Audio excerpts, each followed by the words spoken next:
এবং সেই সাথে আমার শেষ কথা মুরব্বীরা অনেক বছর ধরে আমি অপেক্ষা করতেছি। 2001 সালের পর 24 বছর পার করছি।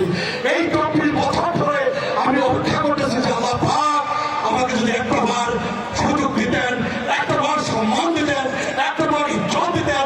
আপনাদের দোয়া, আপনাদের মেহনত, আপনাদের ভোটে আমি আপনাদের সকলের কাছে দোয়া চাই, মেহনত চাই, সমর্থন চাই।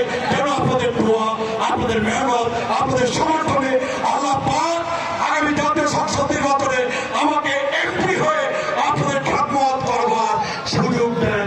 আমি সৎ থাকবো, আমি সৎ থাকবো, আমি ইমানদার থাকবো এবং সততার পথে ইমানি দায়িত্ব আমি এই মেরান্দা মাদারগঞ্জে আমি পালন করব।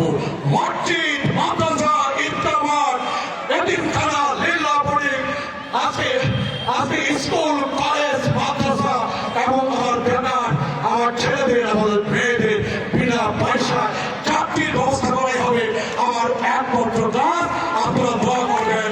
আপনাদের সবাইকে ধন্যবাদ দিয়ে আমি আমার বক্তব্য শেষ করলাম। আল্লাহ হাফেজ। বাংলাদেশ জিন্দাবাদ, বাংলাদেশ জাতীয়তাবাদী দল বিএনপি জিন্দাবাদ, তারেক রহমান জিন্দাবাদ, দেশ বেগম খালেদা জিয়া জিন্দাবাদ, শহীদ প্রেসিডেন্ট জিয়াউর রহমান অমর হোক।